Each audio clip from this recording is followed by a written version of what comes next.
Welcome to On the Edge with April Mahoney Brains. You've hit the spot. The place where the conversation is pointed, the guests are sharp, and the responses are never dull. Put your thinking caps on, because the conversation starts now. Welcome to On the Edge with April Mahoney Brains. You drop back in on the spot, the place where the conversation is pointed, the guests are sharp, and the responses are never dull. And today we have Kate Findley. She is doing the most. She is helping individuals elevate their creativity, creative consciousness. What does that look like in the writing process? What is the philosophy behind her teaching and her coaching business? We're going to explore that. And we're going to talk about a novel that she told me that she's working on right now. What is inside the pages of that? This is going to be exciting because creativity can be sparked in so many different ways. Sight, sound, smell, dreams, journaling, artwork. All of these things spark, ingenuity. And without our imagination being stimulated, so many wonderful things would not be created. So let's welcome her to the show. How are you, Kate? I'm doing great. Thank you so much for having me. I'm so excited to have you. So tell us a little bit about you and how you show up in the world, Precious. Yes, and obviously, so my name is Kate, and my company is Generate Magic. And Generate Magic basically kind of informs everything that I do. And so it's all about generating the magic within you. And so generate, I would say, is kind of the key word here, right? Because it's a very active verb. And so it's really just kind of, it informs like how you show up in the world. And it's recognizing that the magic, right, it doesn't come from something outside of you. It doesn't come from a potion or a spell or any kind of hocus pocus. It comes from within you. And so it's finding different ways to access that magic from within. And that's what I was talking about. It's like so many different things spark my personal creativity. A lot of it comes in dreams. I get these downloads, or I'm very sensitive to smell. And if I'm trying to manifest something, I can taste it. And it's just so weird for me. So how do you begin to help someone identify the magic? Yes, and I love what you mentioned about smell as well, because my background is creative writing. And I remember one of the things that I learned in one of my writing workshops that's always stuck with me is really engaging the senses, right? And so that includes smell, sight, sound, sense of touch, and really kind of bringing all of that into your writing to make your writing more vivid. And then when it comes to manifestation, or what I like to call conscious creation, right? It's kind of, if there's something in your life that you want to create, it's really kind of putting yourself into that scene.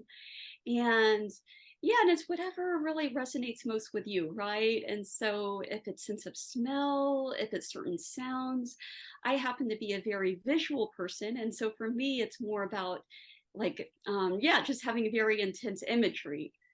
Right. And again, you want to create texture, especially in your writing.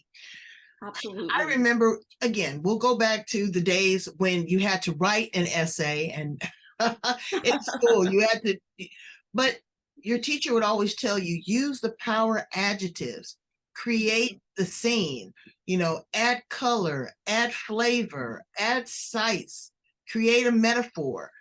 A lot of that is stifled now. And let's just use children as an example. They're not challenged the way that they used to be to write. Do you find that? Absolutely. I actually taught for years, and I taught all grades. And especially what you're saying is really resonating when it comes to middle school students. So I actually taught in an after school program. And so it was teaching grammar, reading comprehension, writing essays was a big part of it. And I noticed and I think this is probably true when I was a kid also, right? A lot of kids, they just don't use very descriptive adjectives. They'll say, oh, this was good. And so I really kind of encourage them, yeah, just to be more descriptive and be more evocative in their writing. Well, and now it's even more challenging with AI. Mm, You know, absolutely. For AI sure. is the artificial, again, it's artificial intelligence. They're taking the beauty out of a walk through a meadow Mhm. or stargazing or watching, wildlife or at the ocean. They don't capture that. So now you have a 7 week live group, a coaching program. Tell us what is in that coaching program. What are you offering?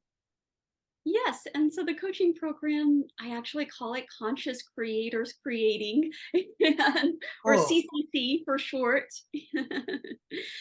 And so it's all about accessing the conscious creator within you in order to manifest your ideal life.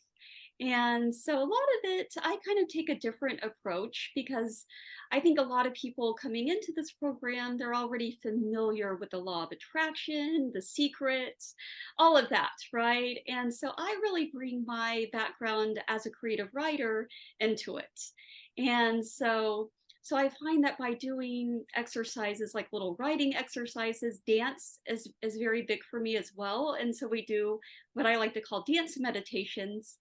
And so by doing these little exercises, it helps you to access that creativity, and it helps you to access, because we're all creators, right? And we're always creating our reality, whether we like it or not. right.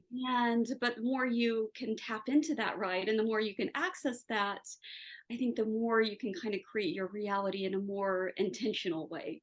Right. And I always kind of like to put extra emphasis on big $25 words, as I call them. And Mhm. manifestation is one of them. Manifestation is not just about a dream or wish list or vision board. You actually have to show up. You actually Absolutely. have to do the work. Mhm. Absolutely have to set an intention, and you absolutely have to follow through. Mhm. And the end result may not be what your original concept or your original design was. It could morph into something totally different. It can take you in a different direction, just as you said, in the green room. I said, so what are you going to do the rest of the day? And you said, I'm going to rewrite and work on the manuscript. Okay, well, it wasn't the original. Mhm. Now you are adding different layers. You're going back, you're reworking it, you're visualizing, you are getting input from other individuals. Maybe something else has sparked your interest. So, are these the kind of processes that you go through with your clients in your program?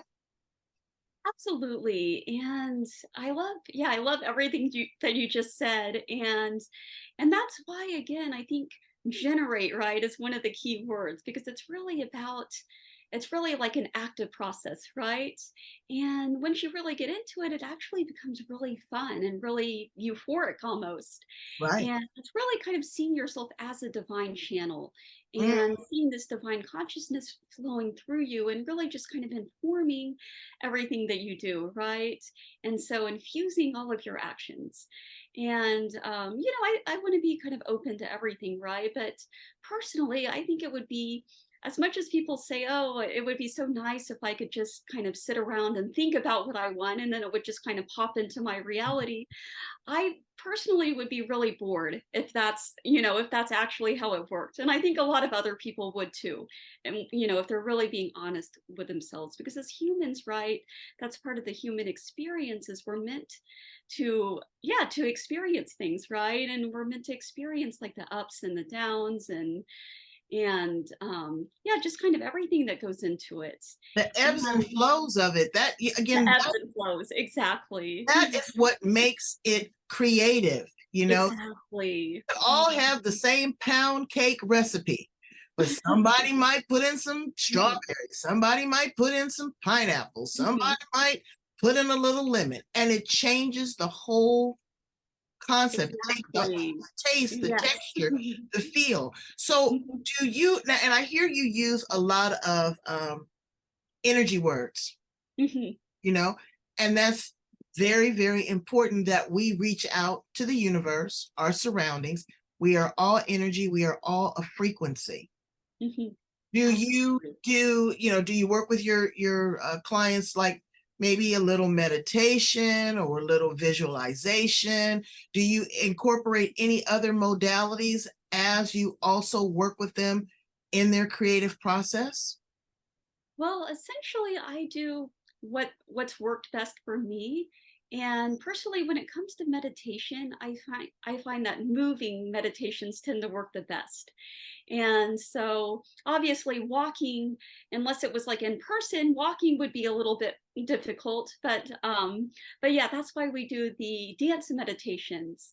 And so a lot of times I do it towards the end of the session. And so it's meant, I usually pick a song that's meant to kind of integrate everything that we've kind of gone over in that session. And it's really meant to kind of embody those concepts at a deeper level. Right, because you want to plant roots. Exactly. You want Yes. something to sprout. Hmm. That's very important. So, Yeah. Kate, let's ask some fun questions about you. Let's spark your creativity. If you were an appliance in the kitchen, what appliance would you be and why? Let's see. Oh, that's a good one. Oh gosh. Well, this might be a little bit obvious, but let's see. Would a pen count as an appliance? A pen? Yes. A writing pen? A writing pen. Yes. You could. Yes. Well, I would be a pen, not just because I'm a writer, but also because I believe that this whole thing that we call life, right? It's really about kind of writing our ideal life into existence. Right, And so always kind of seeing it, just kind of being infused with the process. right. And being able to put pen to paper is a whole Exactly. lot different than typing on that cotton picking keyboard. It does something to you. Exactly. It flows through you. Mhm. It goes from your Exactly. brain down through your arm to your hand to the pen to the paper, Mhm. and then you have to connect visually with your eyes Mhm. to re-engage. So I totally get it. Well, Mhm. I wouldn't be a pen. You know what I'd be? What? I'd be the spice grinder. I want to mix it up, and I want to add a little fuego, a little caliente, a little sage, something different. If you were a flower in the garden, what flower would you be? We would be, let me think about this for a second. Um, Gosh. All right, take your time. There's no hurry. I really like honeysuckles. I like it because when I was a kid, it was just so much fun to like pluck them, and then you got that little bit of sweetness, Mhm. and there was something kind of magical about it, Abs- and just like the shape of it. It almost, well, one kind of theme in my writing is magic portals, right? And something about like the shape of a honeysuckle kind of reminds me like of a magic portal, just the way it's curved. And That's wonderful. What is your superpower? my superpower is alchemy. Mhm. And um, in my program, we actually have an exercise that I like to call alchemize crap into gold. Wow. And so it's taking whatever you're experiencing in your life, no matter how crappy it is, and turning it into gold. Turning it into Because gold. when you can do that, you can do anything. Exactly. So you talk a lot about dance. Were you ever a formal dancer, or what type of dance do you really enjoy? That's funny that you ask that because I did, when I was a kid, I did take dance lessons and I hated it.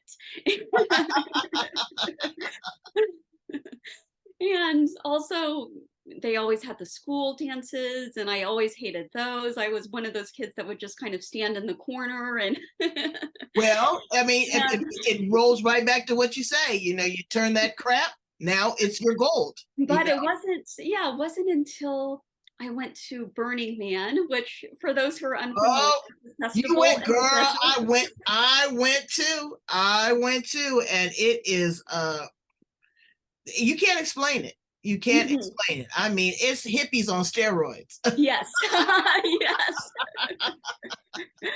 Yeah, and I just fell in love with dancing. Like it just felt so freeing, and I could really just get in touch with my emotions. And one of my very first memories of where I consciously manifested something was during this experience. Like I was dancing, and I just had this, because I've always been very shy. I've always kind of struggled to make friends. And so I just had this vision while I was dancing of like entering all these rooms, and people would be super happy and super excited to see me, and just feeling like all these close connections with people and having all these cool conversations. And then within just a few weeks after having this vision, like it all started to unfold, like it all started to come true. And so that's why dance is always kind of like my go-to process. Good. Yeah, exactly. Wherever you land. Mhm. Again, mine is usually outside in my hammock after I've, had a nice libation. I'm not gonna lie to you, brains. Or gotten out of the jacuzzi, or there was something that I did the other day that blew my mind. I am fascinated with bubbles. I always have been. You know, the little liquid bubbles. Mhm. All right. So I bought some liquid bubbles at the dollar store, and I blew some bubbles out, but I used my mind. Believe me, I couldn't believe it, to navigate how far and the direction of this bubble. And when I looked at the bubble, I didn't look at it as just as an inanimate object. I looked at it as a ball of energy. Mm. And literally, when it was going down, I would tell it to rise. Mhm. One of these bubbles traveled so far, I wish I could have, you know, I wish I could have recorded it. And it did something to my psyche, because we always talk about, your mind and energy is matter and you can manifest and all this. But I actually did my own experiment, and Mhm. I was in the wow factor. I love Tell that. me a time that you found yourself in a wow factor. Let me see. Well, definitely what I mentioned about the dance, but another time was when I was doing this guided meditation. And this is at a time in my life where I was feeling very low, like I was in a very dysfunctional relationship. I was very depressed. I was very anxious. And and so I was doing this guided visualization process. And in this process, I visualized myself at this retreat. And I imagined myself, we were all kind of sitting out in nature next to the river. We were all kind of like writing in our journals. And it's not because I wanted to go to a retreat, but it was more kind of what it symbolized to me, right? It was just this idea of peace and just kind of feeling at harmony with everybody and feeling relaxed. And then and after that, it's not like one of those things that I repeated over and over again. After I did that, I pretty much forgot about it. Mm. And a few months passed, and I ended up in Mexico, and which is a long story, but gradually my life started getting much better. And then I actually ended up going to a retreat. And it wasn't until after the retreat, because one of the processes that we did actually involved sitting on rocks by the river and writing in our journals. And I was like, wow, that was just like my vision. And so Exactly. that was really cool. So you're in Mexico now, correct? Currently, I'm in Texas. You're in Texas, but you traveled to Mexico, or you lived in Mexico? Yes, and so I've been I guess digital nomad would be the best word for it. Yeah, I kind of go back and forth between Mexico and the States, but I've been in Mexico on and Like off. to have that type of freedom. You know, people are not Yes. afforded that type of luxury. And I say this, sometimes that's a personal choice, or Mhm. sometimes it's a necessity because of the Yeah. quality of life. But you Mhm. have that freedom Absolutely. to go back and forth. What does that feel like to just be able to, you know, I'm going to Mexico for 6 months, or I'm going back to the States. Does that allow you more time to be more creative? Does that require you to be more disciplined? Freedom is one thing, discipline is something else. So where do you find yourself in the middle of that? Does that question make sense? Absolutely, yes. And I think it's very important that you mention this. In fact, I was just talking to a friend recently and kind of telling her that I go back and forth between Mexico and the States. And she said the same thing. She's like, wow, you're really lucky. And I realized just kind of how much, how much we take for granted sometimes, because it is a really great sense of freedom to have. But you're absolutely right that it is a balance, and you definitely have to balance it with discipline. And I have to be pretty, I mean, not have to be, but I choose to be very kind of scrupulous about each day before I go to bed. I'll plan my schedule out for the following day. And I don't necessarily have to stick to the schedule, but at least having it there at least kind of gives me like a framework. So I'm not just kind of floating off in the nowhere. And again, that's the discipline and that's the dedication, because you For still sure. have to make time for your quality of life.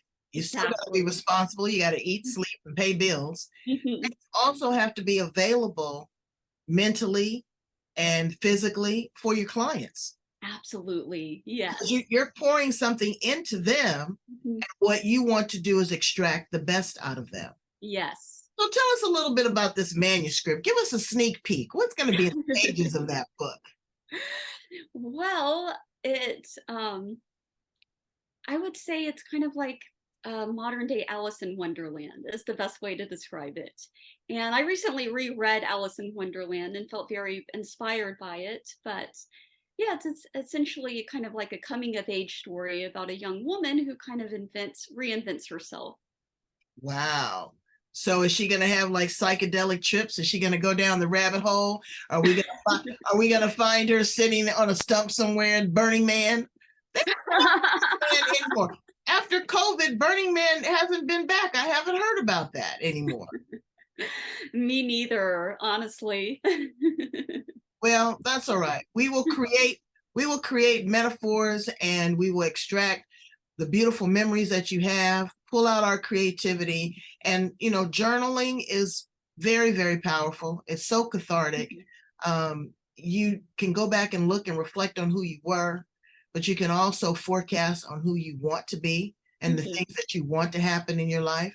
I always say this mantra every day: how can it get any better than this? And what else is possible? I love that. And I say it over and over and over again, and it just seems like it opens windows of opportunity, because again, I'm digging into the subconscious mind, and Mhm. that's where a lot of this thing is. Brains, there's 4 or 5 people in the back of your head that you don't even know who they are and you've never met. So take the time, work with someone like Kate to explore that, to pull that out of you. You never know what you don't know. Kate, please tell my brains how to get in contact with you and how to work with you moving forward. Absolutely. And so the best way would be to join my mailing list. And I understand that everybody is probably on a million mailing list, but you get a really cool free gift when you do so. And so it's actually a playlist, and it's basically it's an exploratory musical journey. And so it's a playlist of 12 songs that are really designed to light the spark within you. And then for each one, I actually have like a journaling prompt that kind of invites you to go deeper within the song. And so one of the songs, for instance, it's called Saturday. And then the prompt invites you to kind of really make every day a Saturday. And Oh, that sounds like fun. Now, are these, top 20 mainstream tunes, or are these original songs of yours? Where's the music coming from? so I'm really a huge fan of dance music from the 70s and Okay. 80s. All And right. so disco and Saturday, funk. Saturday. I know that song. Yep. Yeah, Yes. absolutely. Absolutely. Yeah, I'm motivated a lot by music too. It really inspires you. It really inspires you because, again, like a sound or a smell, it can transport you back in time to where you were, Absolutely. what Yes. you were thinking, who you were with, how you wish you weren't with that person. Yes. All the fun, all the fun. Well, you are amazing. You are talented. You are gifted. And I really appreciate you, helping people spark that and try to figure out, a lot of times people say, I'm not creative. You Mhm. are creative, but you have to figure out your outlet, your channel. And Kate is the person to connect with. So, Brains, I need you to go in and love, like, and share. You see this address right here, right here, right here, right there. Love, like, share, and subscribe. Leave some comments. We want to evolve. We want to spark our creativity and we want to give you what you need. We can't do that if you don't communicate. Communication is paramount. Wouldn't you agree, Kate? Absolutely. You are. So thank you so much for being here on the edge with me. Brains, all of her contact information will be in the show notes as well as the back part of this interview. Check it out. Take out a pen, piece of paper, and just write. Thanks, Kate. Thank you.